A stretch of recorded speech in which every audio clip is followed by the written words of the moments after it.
I'm Matt Bishar with NAREIT's REIT.com here in Phoenix, Arizona for REITWise 2015, NAREIT's Law, Accounting, and Finance Conference. Joining me today is Chris Dubrowski, partner with Deloitte. Chris, thanks so much for joining us. Thanks, Matt. I'm glad to be here.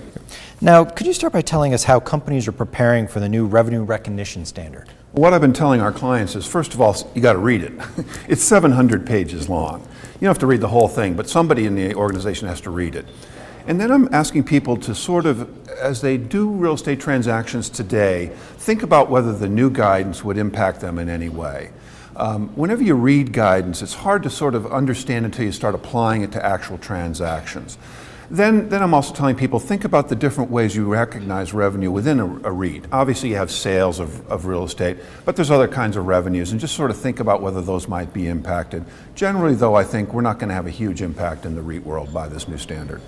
And there's been rumors of a possible deferral of the effective date. Do you know when we might learn more about that? Well, yesterday on April Fool's Day, the FASB met and they decided to give a little do-over. They're going to give us another year, so we don't have to apply it right now until 2018 for public companies and 2019 for private entities. Now, they haven't finalized that guidance yet, but that's the direction they're going. And we could probably use that additional time. The FASB is going to make a little tweaks to the guidance, maybe give us a little additional implementation guidance, and a little extra time will be helpful for many companies. You know, telecommunications companies and other things are really impacted by this, and they need some time to get their act together.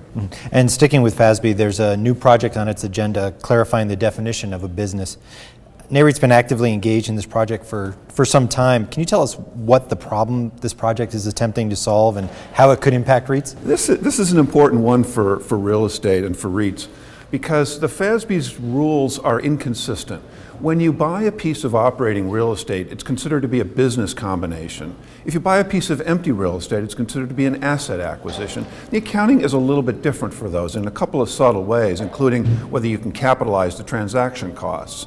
And that's always been sort of an irritant to the REIT industry. We think when we buy a piece of property, we're buying an asset. We're not buying a business. We're not buying a company. We're buying a building that happens to have some tenants in it.